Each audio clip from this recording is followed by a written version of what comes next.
প্রমোটারকে হুমকি তৃণমূল নেতার। ডোমজুর তৃণমূল ব্লক সভাপতির বিরুদ্ধে এমনটাই অভিযোগ, কিন্তু কি কারণে হুমকি? ইতিমধ্যেই থানায় অভিযোগ দায়ের করেছেন প্রমোটার তৃণমূল নেতার বিরুদ্ধে। কি হুমকি দেওয়া হয়েছে শুনুন আপনারা। বিশ্বব্রত বাবু বলছেন? হ্যাঁ বলছি। আপনাকে এর আগের দিন আমি ফোন করেছিলাম। আমি ডোমজুর কেন্দ্র তৃণমূল কংগ্রেসের ভাইস প্রেসিডেন্ট এবং বালিজগজা পঞ্চায়েত সমিতির মেম্বার কল্যাণ দাস বলছি। হ্যাঁ বলুন। আপনার ছেলের দেখা করার কথা ছিল, সময় হলো না? আমি সময়টা করে নেব। বলুন না কি? হ্যাঁ হ্যাঁ, আমি কি সময়টা করে নেব না আপনার ছেলের সময় হবে? হ্যাঁ ফোন করে নেন একবার। ও তো ছিল না, তাকে ফোন করে নেবো। রেগুলার সাইডে আছে। আরে আপনি আসতে কথা বলুন। সম্বন্ধে সম্যক ধারণা নেই। না না না না না না, আপনি এত জোরে যে কথা বলছেন কেন? কি ব্যাপার? কারণটা কিসের জন্য সেটা বলবেন তো? আসলেই বুঝতে পারবেন। না না যাবো না, আপনি বলুন না, মুখে বলুন এই জন্য ডেকে পাঠাচ্ছে। যাবেন না তো? না কেন যাবো না তো? না কেন? ঠিক আছে, হ্যাঁ ঠিক আছে। আপনি আসেন কিনা আমি দেখে নেব। না ঠিক আছে, তাই হিম্মত দিয়ে কথা বলছেন কেন? আপনি আসেন কিনা আমি দেখে না নেব। না না না, আপনি হিম্মত কালকে বুঝে যাবেন আপনি। ঠিক আছে, আপনার কথা ক্ষমতা আমি দেখে দেবো। দেবাশিস রয়েছে আমাদের সঙ্গে। দেবাশিস, প্রথমত এইভাবে হুমকি ওভার দ্য ফোন এবং একই সঙ্গে থানায় অভিযোগ দায়ের করা হয়েছে, পুলিশ কি ব্যবস্থা নিয়েছে প্রথমে জানতে চাইবো এই তৃণমূল নেতার বিরুদ্ধে। দেখো, এখনো পর্যন্ত কোনো ব্যবস্থা নেওয়া হয়নি। পাল্টা এই প্রমোটারকে হেনস্থা করা হচ্ছে নিশ্চিন্দা থানার পুলিশ অফিসারের তরফ থেকে, এরকমটা কিন্তু আরো একটি অভিযোগ রয়েছে। তার কারণ প্রথম কথা হচ্ছে গত পরশুদিন দুপুরের দিকে যখন এই ফোন আসে, তারপরেই কিন্তু তিনি নিশ্চিন্দা থানার দ্বারস্থ হন। আমরা নিশ্চিন্দা থানায় দ্বারস্থ হয়ে দীর্ঘক্ষণ তাকে বসিয়ে রাখা হয়েছে, তার কোনো এফআইআর লঞ্চ করা হয়নি। বিকালের দিকে একটি জেনারেল ডায়েরি করেই ক্ষান্ত থাকে পুলিশ। তারপর থেকে এখনো পর্যন্ত পদক্ষেপ তিনি কোনো রকম দেখতে পায়নি। পাল্টা তাকে যে কল্যাণ দাস যার বিরুদ্ধে অভিযোগ উঠছে, তার সময় মতন তাকে থানায় আসতে হবে, অর্থাৎ প্রমোটার বিশ্বব্রত বাবুকে থানায় আসতে হবে বলে বারংবার ফোন করে যে ডিউটি অফিসার বা আইও এই ঘটনার, সে কিন্তু ফোন করে রীতিমতো না মোবাইল থেকে এবং ল্যান্ডলাইন অর্থাৎ থানার ল্যান্ডলাইন থেকে ফোন করে তাকে হুমকির ফুঁড়ে তাকে ডেকে পাঠানো হয়েছিল থানায়। অবশ্যই বিশ্বব্রত বাবু তিনি যাননি, তার কারণ তিনি তার দাবি করেছেন যে সে যে ঘটনার অভিযোগ করেছে তার তদন্ত করে পুলিশ ব্যবস্থা নেবে। সেখানে পুলিশ উল্টে এই কল্যাণ দাস, যিনি ডোমজুরের সহসভাপতি, ব্লক সহসভাপতি তথা বালিজগাছা ব্লকের পঞ্চায়েত সমিতির সদস্য, তার সময় মতন সেই কারণটা কি দেবাশিস, কারণটা কি এই বিষয়ে কিছু জানতে পারছো? কেন পুলিশ কোনো পদক্ষেপ নিচ্ছে না? যেখানে অভিযোগ দায়ের করা হলো, তৃণমূল নেতা এরকম হুমকি দিচ্ছেন ফোনে, তারপরেও কেন পুলিশ ব্যবস্থা নিচ্ছে না? কারণটা কি? এবং তৃণমূল নেতা যার বিরুদ্ধে এই অভিযোগ কল্যাণ দাস, তার কোনো প্রতিক্রিয়া পেয়েছো? অবশ্যই আমরা দেখো কল্যাণ দাসের সঙ্গে কথা বলেছি এবং পুলিশের বিরুদ্ধে যে অভিযোগ উঠছে তার কারণ, যখন এই অভিযোগ পত্রে একটি ফোন নাম্বার লেখা হয়েছিল, যেই নাম্বার থেকে ফোন এসেছিল সেই ফোন নাম্বার দেখেই পুলিশ অফিসার তিনি কিন্তু পরিষ্কার জানিয়ে দেন এটা তো কল্যাণ দাসের নাম্বার। অর্থাৎ তখন থেকে যে কল্যাণ দাসের সঙ্গে এই পুলিশের একটা আঘাত রয়েছে তা কিন্তু সেই পুলিশ কর্মীর পুলিশ অফিসারের বক্তব্যে স্পষ্ট। অন্যদিকে কল্যাণ দাস যিনি তিনি এটা দাবি করেছেন যে সে হুমকি দেয়নি, শুধুমাত্র সে ডেকে পাঠিয়েছে। তার কারণ 25শে আগস্ট সে একবার ডেকে পাঠিয়েছিল এই প্রমোটার বা তার প্রমোটারের ছেলেকে, তারা আসেনি, তাই সে আবার ফোন করেছিল। তার কারণ তারই এক সঙ্গী বা এই দলীয় কর্মী, যে কিনা এই নিশ্চিন্দা বা সাপুইপাড়াতে যে প্রমোটিং হচ্ছে বা যে আবাসন তৈরি হচ্ছে এই বিশ্বব্রত বাবুর, তার ল্যান্ডলর্ড তার কাছে একটি অভিযোগ করেছিল এই ল্যান্ডলর্ডের সঙ্গে নাকি এই প্রমোটারের কোনো বনিবানা হচ্ছিল, কোনো সমস্যা হচ্ছিল, তাই নিয়ে সেই কারণে সেই মীমাংসা করার জন্য তাকে ডেকে পাঠানো হয়েছিল। অর্থাৎ যদি ল্যান্ডলর্ডের কোনো সমস্যা হয় প্রমোটারের সঙ্গে, সেক্ষেত্রে সে থানায় যাবে। থানায় না গিয়ে কেন সে ডোমজুরের সহসভাপতির কাছে গেল, সেটা উঠছে প্রশ্ন। অবশ্যই কি কারণে তাকে ডাকা হয়েছে, টাকার জন্য ডাকা হয়েছে না অন্য কোনো বিষয়ে ডাকা হয়েছে, তা কিন্তু পরিষ্কার করেননি বিশ্বব্রত বাবু। তার দাবি ফোন পাওয়ার পরেই তিনি কিন্তু পুলিশের দ্বারস্থ হয়েছেন। বেশ। কল্যাণ দাস বলে ভদ্রলোক আমাকে ছেড়ে দেয়, ছেড়ে দিয়ে বলে যে আপনাকে দেখে নেবো, আপনি এসে দেখা করুন, নাহলে কালকের মধ্যে আপনাকে দেখে নেবো, কি করতে পারি আমি। তৃণমূলের নাম করে পরিচয় দিয়ে আমাকে ছেড়ে দেয়। আমাদের নিশ্চিন্তা থানায় আমি যাই, থানায় যে এফআইআর করার জন্য আবেদন করি, এফআইআর নিল না।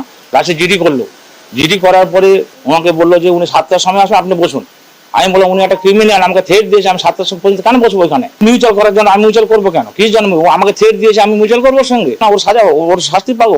একটা ক্রিমিনাল থ্রেট দেবে একটা লোককে? পুলিশের ভূমিকা কিছু নেই, পুলিশ ওর পরে কথা বলেছে, এফআইআর করেন। আমি যে পঞ্চায়েত সমিতির মেম্বার, সেই পঞ্চায়েত সমিতি থেকে আমাদেরই দলের ব্যক্তি ছিল গোপাল কর্মকার, তিনি ল্যান্ডলর্ড, তার জমি একজন প্রমোটার নিয়েছেন প্রমোটিং করার জন্য, এবং সেখানে দীর্ঘদিন প্রমোটিং করেন। হয়ে যাওয়ার পর তাকে তার সম্পত্তির দখল দিচ্ছেন না, উনি বিক্রি করে দিয়ে পালাচ্ছেন। উনি আমার কাছে অভিযোগ জানিয়েছেন যে দাদা তুমি এই ব্যাপারটা দেখো, যেহেতু আমি জনপ্রতিনিধি তাই আমি একজন ভদ্রলোককে বলেছিলাম, আমি জানতাম না উনিকে, ওনাকে ফোন করে বলেছিলাম যে আপনি এই ব্যাপারটা একটু দেখে দেবেন। এবং কোথাও কখনো কোনোদিন আমি কোনো হুমকি দিইনি, ওনাকে আমি চিনিও না, ওনার সঙ্গে আমার কোনোদিন দেখাও হয়নি। এবং পৃথিবীর কোথাও কেউ যদি কখনো এটা প্রমাণ করতে পারে আমি জীবনে কোনোদিন কাউকে হুমকি দিয়েছি, কারো কাছে কোনো টাকা পয়সা চেয়েছি বা কিছু, আমাকে যে শাস্তি দেবে আমি মাথা ব্যথা নেব। ঘাটালের দিকে নজর রাখি, সেখানে আবাসের টাকা না পাওয়ায় বিপত্তি। প্রবল বৃষ্টি আর প্রবল বৃষ্টিতেই ভগ্ন প্রায় বাড়িতে বসবাস। বিপজ্জনকভাবে বসবাস 12টি পরিবারের। ঘাটালের পড়া মানিকবাটি গ্রামের ঘটনা। সুকান্ত রয়েছে টেলিফোন লাইনে, আমাদের প্রতিনিধি সুকান্ত। যা পরিস্থিতি, বিপজ্জনক বাড়ি, সেখানে 12টি পরিবারের বসবাস। প্রশাসন কি ব্যবস্থা নিয়েছে তাদের জন্য বা কি ব্যবস্থা নেবে? দেখো, এই নিয়ে আমরা বীরসিংহ গ্রাম পঞ্চায়েতের প্রধানের সাথে অর্থাৎ প্রশান্ত রায়ের সাথে যোগাযোগ করেছিলাম। তিনি অবশ্য সম্পূর্ণ দায়ভার তুলে দিয়েছেন কেন্দ্র সরকারের দিকে। তার দাবি যে কেন্দ্র আবাস যোজনার বাড়ি দিচ্ছে না, যার ফলে এই সমস্যায় পড়তে হয়েছে। যে ছবি আমরা দেখাচ্ছি প্রিয়াঙ্কা, যে এই ভারী বৃষ্টি তার মাঝে কিভাবে জীবনের ঝুঁকি নিয়ে ঘাটালের যে বীরসিংহ গ্রাম পঞ্চায়েতের পোড়ামানিক বাটি, সেই এলাকার 12টি পরিবার মাটির বাড়িতে বসবাস করছেন। যে বাড়ি ভেঙে গিয়েছে, যে বাড়িতে তিরপল দিয়ে তারা কোনো রকমে মাথা গুঁজে রয়েছেন, কিন্তু যে কোনো মুহূর্তে সেই বাড়ি ভেঙে পড়তে পারে।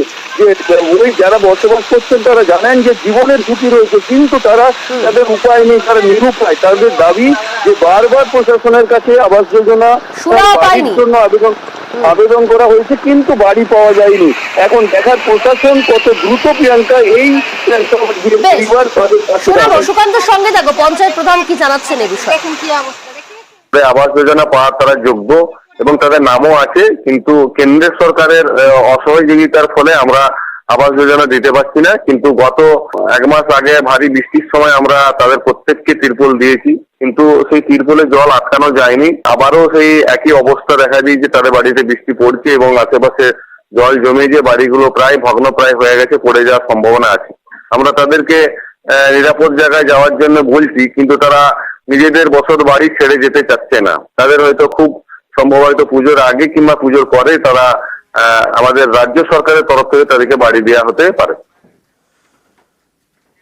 আর এবার নজর রাখি ওয়েদার আপডেটের দিকে। আজও দক্ষিণবঙ্গে বৃষ্টির সতর্কতা। ঝাড়খণ্ডে সরছে নিম্নচাপ, বৃষ্টির পরিমাণ কমলেও আজও চলবে বৃষ্টি। ঝাড়গ্রাম পুরুলিয়ায় ভারী বৃষ্টির সতর্কতা। দক্ষিণবঙ্গের বাকি জেলায় হালকা থেকে মাঝারি বৃষ্টি। কাল থেকেই আবহাওয়ার উন্নতি। আজও মৎস্যজীবীদের সমুদ্রে যেতে নিষেধ করা হয়েছে।